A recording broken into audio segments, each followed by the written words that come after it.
I never thought I would have to Google what do bats look for in a mate because of D&D, but here we are. Hey everybody, it's Nick. Welcome back. Sorry I didn't make a video last week. We didn't actually play last week, so the previous week was so busy that we didn't have time to play, and then that carried over through the rest of the week, and I was too busy to make a video to tell you folks that we didn't play. But we did play this weekend. Pretty short session, but it was fun. We had only a few players there, so we sort of kept things a little shorter and just kind of got started with the next step of what we are doing. When last we left our heroes. So my players are a sort of special forces operatives working for Emperor Ares, who is conquering and taking over as much of the world as he can, sort of the Alexander the Great equivalent in my campaign setting. And so they're working for this guy, and one of the things they were tasked to do was go and recover this artifact, and they went down into this dungeon and found that the artifact had already been recovered, had already been taken out of the dungeon by some guild that was working with the nation that they are currently invading. This guild is called the Titan Guard Guild, and they're a group of adventurers, and they're sort of working with and supporting the nation of Krell that Emperor Ares is currently invading right now. And so the players don't like Titan Guard. They've had a couple run-ins with them before, and they're not fans of the Titan Guard Guild, and sort of building up this rivalry between them is going to be very interesting going forward here. And it takes a step forward in the session that we just had. So the players make their way back from the dungeon, and they go and sort of meet back up with all of the other special forces teams and talk about what they've been doing recently and catch up with everyone. And one of the things that their rivals, the Raptors, were doing lately were they were capturing an individual named Hector. And Hector is the person who is in charge of sort of the black powder operation here. He's the grandson of the individual who invented black powder in my setting. And so he is sort of the specialist engineer type person who knows all about black powder, how to synthesize it. That person was being kept, Hector was being kept by the Titan Guard Guild, secret somewhere. And so the Raptors went and they liberated him. They kidnapped him on their own. And to bring him back to Emperor Ares, however, unfortunately, in that mission, someone from the Raptors was lost. Someone was taken prisoner in their rescue attempt of Hector. And so the individual who was captured was Falcon, someone that the players have interacted with a lot before, and they've had a lot of positive interactions with him before.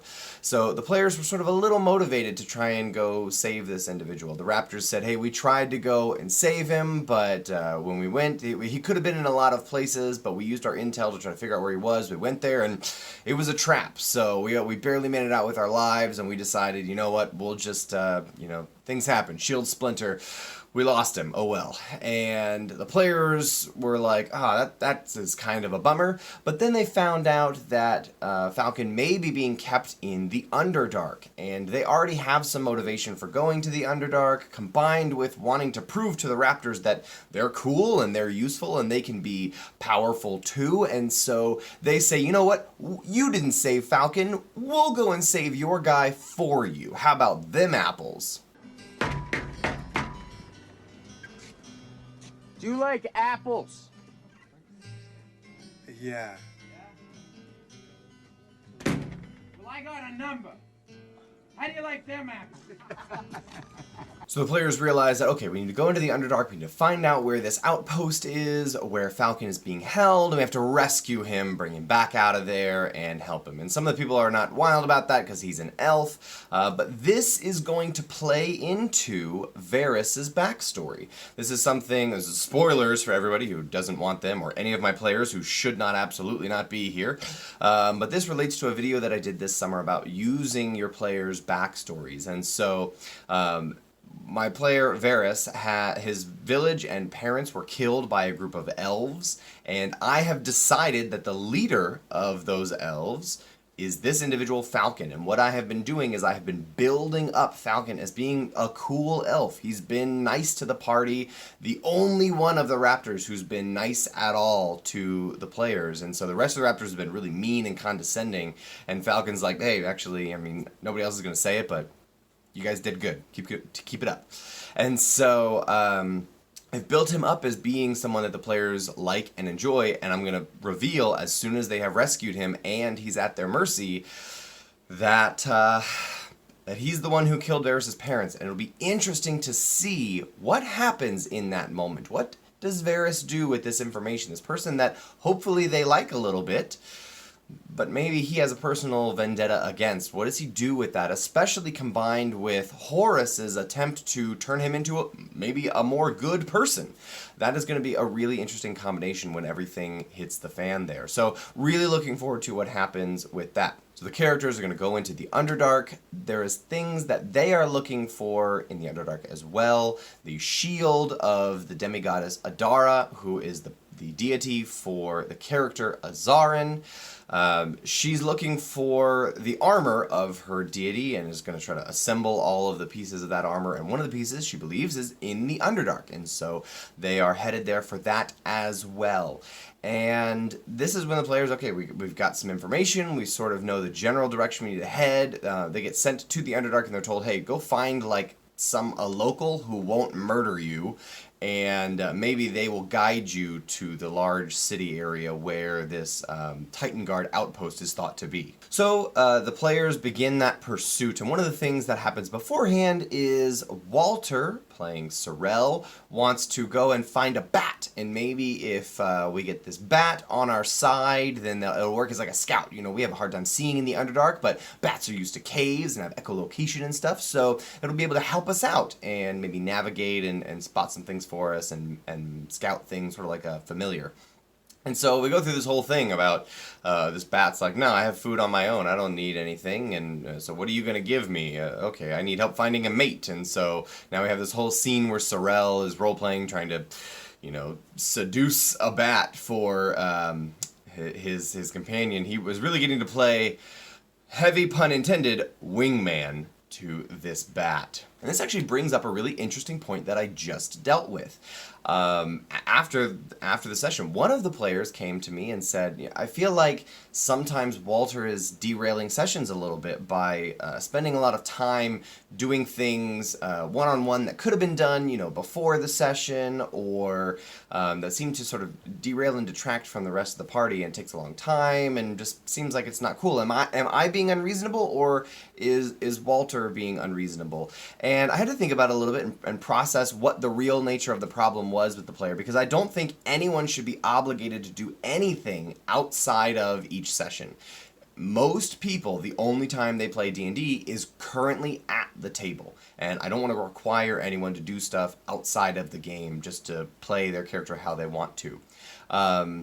That being said, Walter has spent a lot of time sort of gathering a walking zoo for himself, and it does sort of seem to take a lot of time, and it's something that, one character, everybody else is playing one character, and Walter has, if he's going to have a ton of different pets fighting for and working for him, and he gets to control as minions and everything, it doesn't really seem reasonable or balanced. And so I sort of said both, both you are being a little unreasonable, this player who approached me. I think that it's okay to be a little patient and wait on other players getting to do things one-on-one and having the spotlight sometimes. That's okay. But also, yeah, I should probably talk to Walter and tell him, you know what, this is the zoo thing that your character is working for is maybe not something that you should be focused on so much. What if you spend more of that time building up your relationship with your wolf, Una, and focused on that? Sort of wanting to highlight the relationships and companions that already exist rather than just gathering a ton of different animals to you so you have all these different tools. And both of the players were incredibly receptive to the feedback that I gave them. It was really good conversations, but sometimes that needs to happen.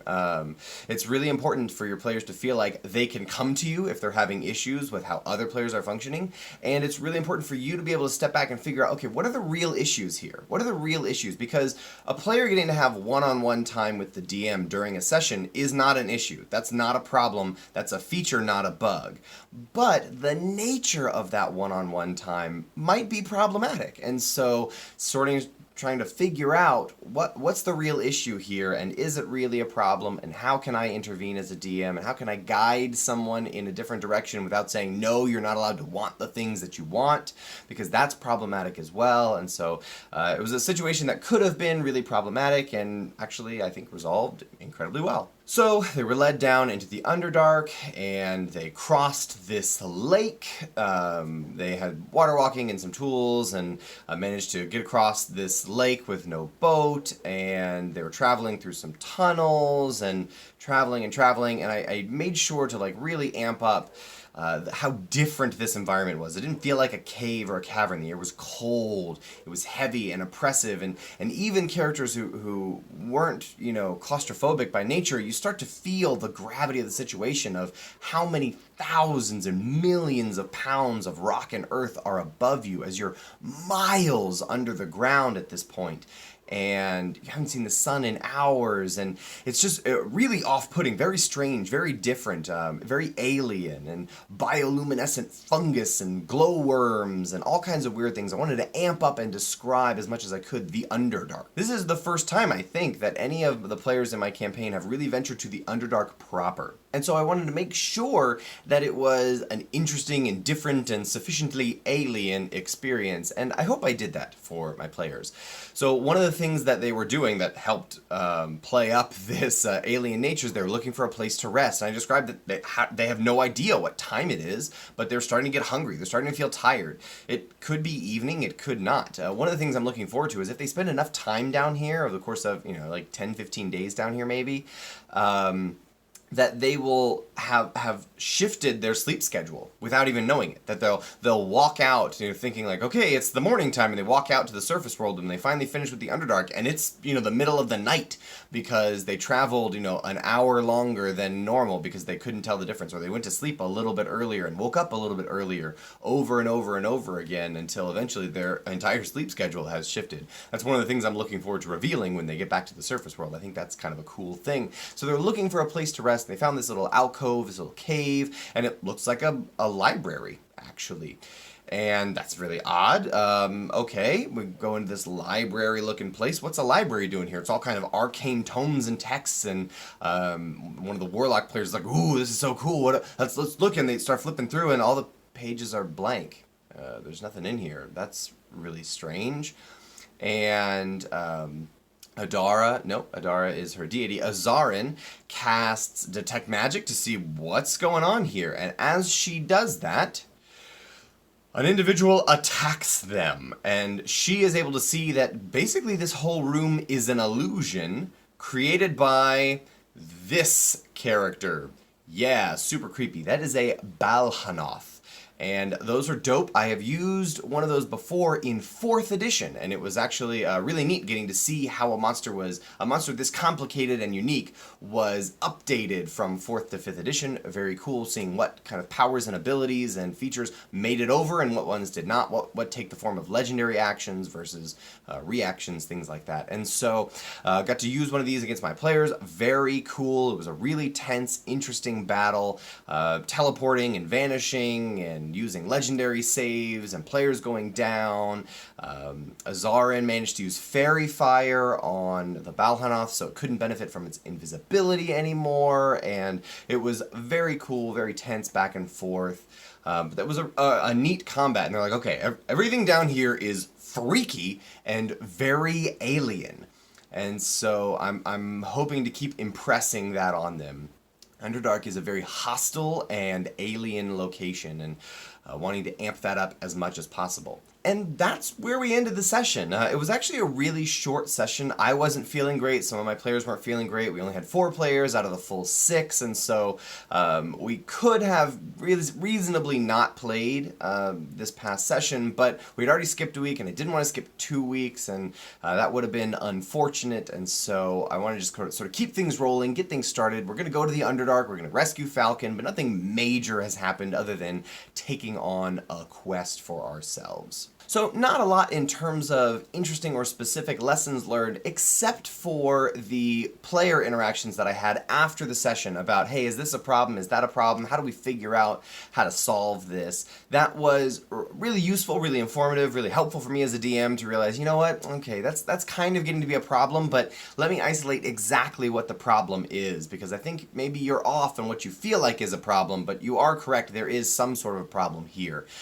So I'm going to advocate once again, be willing to talk to your players and check in, is everything going okay, and try to identify where certain people are maybe uncomfortable with the behavior and actions of other players, and identify if it's something that the player in question needs to change, or the player doing the questioning needs to change about their own attitudes and change their own expectations. So I'm a firm believer in the fact that all conflict between people results from either miscommunication or missed expectations. And so if you can make sure that lines of communication are open between players and that expectations are kept and met and figure out what everyone's are, you will avoid so much conflict at your table, like I think I just avoided at mine. So next week, they continue to delve into the Underdark. They will fight off slavers, find a scout who will help them, a guide to help lead them in the Underdark, and then storm the outpost at in the Underdark for the Titan Guard, rescue Falcon, fight off an enemy party of player characters with bonus actions and reactions using sort of the Matt Colville villain construction method. Looking forward to using that. Very interesting, giving bad guys all kinds of villain actions and bonus actions so they're able to compete with the players on level footing. And so that will be a really tense combat heavy session next week where they rescue Falcon and Varys realizes who Falcon is. But it should be interesting. Might see some character death next time. Who knows? But thank you all for watching, and I'll see you next time.